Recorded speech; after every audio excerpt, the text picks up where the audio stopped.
You must have heard about the concepts of one nation, one election and the Uniform Civil Code, both of which aim to bring uniformity across the country in key areas. In fact, one nation, one election was a central part of the BJP's manifesto for the upcoming elections. Amid these discussions, another significant idea emerged, that of one nation, one education. This proposal, which advocates for a unified education system across India, was also presented as a plea to the Supreme Court last year. However, the plea was rejected by the Supreme Court, stating that this is an issue that has to be singularly decided by Parliament. But the concept is an interesting one, and I feel needs to be discussed. This concept seeks to unify India's diverse education system under a single framework. But what exactly does it entail? And why is it attracting so much attention from the public educators and policymakers alike? Let's today get into the details to understand its full significance. The term one nation, one election refers to the political proposal of synchronizing elections across India to ensure stability and reduce election fatigue. While the election proposal is about aligning electoral cycles, this educational proposal aims to standardize India's education system to ensure equal learning opportunities for all students. Both ideas stem from the larger vision of promoting national unity and coherence, whether in governance or in education. Well, India's education system has a long and complex history, evolving from the ancient Gurukul systems of holistic learning to the highly centralized Macaulay's Minute on Education in 1985, which heavily influenced the introduction of English medium instruction and standardized Western-style curricula. After independence, India took a more diverse approach, incorporating regional languages and local contexts into the education system. However, the legacy of centralization still lingers, and the call for one nation, one education is a move to revisit this history and possibly overhaul it in a way that promotes unity while respecting the diversity of India. Last year in 2023, Ashwini Upadhyay, a Supreme Court lawyer and leader in the BJP, filed a public interest litigation advocating for one nation, one education. His argument was straightforward. India needs to move away from a system inspired by colonial motives toward a framework that aligns with the nation's democratic and developmental aspirations. ये जो देश में आप देख रहे हैं ना, आतंकवादियों के समर्थन में रैली निकलती है, जिहादियों के पक्ष में लोग खड़े हो जाते हैं, युद्ध हो रहा है इजराइल में और रैली निकल रही है आतंकवादियों के समर्थन में भारत में। ये क्यों? क्योंकि यहाँ मैकाले शिक्षा चल रहा है, मदरसा शिक्षा चल रहा है और मिशनरी शिक्षा चल रहा है। ये मैकाले शिक्षा खत्म होनी चाहिए, मिशनरी शिक्षा खत्म होनी चाहिए, मदरसा शिक्षा खत्म होनी चाहिए, सीबीएसई आईसीएसई बोर्ड खत्म होना चाहिए। केवल एक देश एक शिक्षा बोर्ड यानी भारतीय शिक्षा बोर्ड होना चाहिए और वन नेशन वन सिलेबस यानी पूरे देश का सिलेबस एक समान होना चाहिए। उसी से भारत में शांति होगी और समृद्धि होगी। On one hand, proponents of the idea believe it will streamline education across the country, ensuring uniform standards and providing equal opportunities for students no matter where they live. On the other hand, critics including the Central Board of Secondary Education or CBSE argue that one-size-fits-all approach could undermine the cultural and linguistic diversity of India's region. While one nation, one election addresses political synchronization, one nation, one education tackles a more fundamental societal issue. Education shapes not just individual lives, but the future of an entire nation.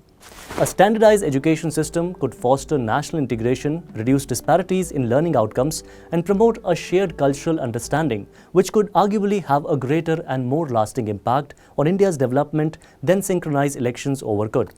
At present, India's education system is fragmented. There are numerous education boards such as CBSE, ICSE, IB and various state boards, each with its own syllabus and academic standards. This diversity in educational frameworks creates inconsistencies in the quality of education across different regions of the country. For example, let's talk about national level exams like NEET for medical students or IIT JEE for engineering aspirants. These are national exams and students from all boards, whether state boards or CBSE, compete in them. However, the syllabus for these national exams is largely based on the CBSE curriculum. This puts students from state boards or other boards at a disadvantage because they haven't been taught using the same materials or methods. The proposal for one nation, one education envisions a system where a National Education Council would oversee a standardized syllabus across the country. Such uniformity could ensure that all students, regardless of their geographical location, receive the same quality of education. It could also make it easier for students to transfer between states without facing significant academic gaps or hurdles. Furthermore, having a unified system would simplify the process of creating textbooks, training teachers, and developing educational materials, allowing for a more efficient and equitable distribution of resources. To fully understand the gravity of the situation, consider these facts. India has over 900 recognized educational boards, each following its own syllabus and academic standards.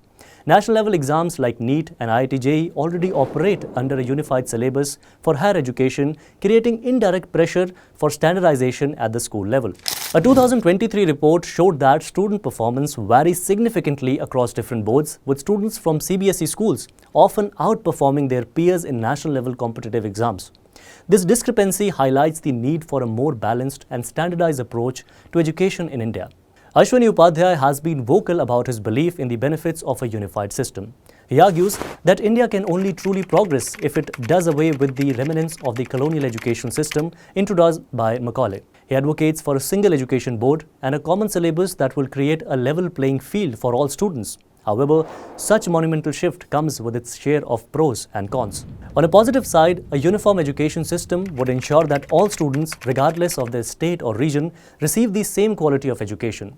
It would help bridge the gap in educational standards and offer equal opportunities to students from different backgrounds. Moreover, having a common syllabus would ease the transition for students moving between states and standardize the preparation for national exams. The creation of educational resources like textbooks and teacher training programs would also become more streamlined, optimizing the use of resources across the board. However, critics argue that such a system could overlook India's cultural and linguistic diversity. Implementing a common curriculum might mean downplaying the importance of regional languages and local histories, which are essential aspects of many students' learning experiences. Moreover, the cost of implementing this system would be high, as it would involve developing new textbooks, retraining teachers, and restructuring existing boards. Additionally, powerful stakeholders, as termed as education mafias and coaching institutes, might resist these changes, fearing a loss of business. The flexibility that many regional boards offer to accommodate local needs might also be lost in a centralized system. To make one nation, one education a reality, several significant changes would be required. First and foremost, a National Education Council would be needed to be established to design and oversee the standardized curriculum. New textbooks that reflect both national standards and regional diversity would need to be developed. Additionally, teachers' training programs would have to be revamped and ensure that educators are fully prepared to deliver the new syllabus. Policy reforms would also be necessary to amend existing education regulations, and a board-based dialogue with stakeholders, including educators, parents, and regional governments, would be crucial to ensure widespread support for the changes.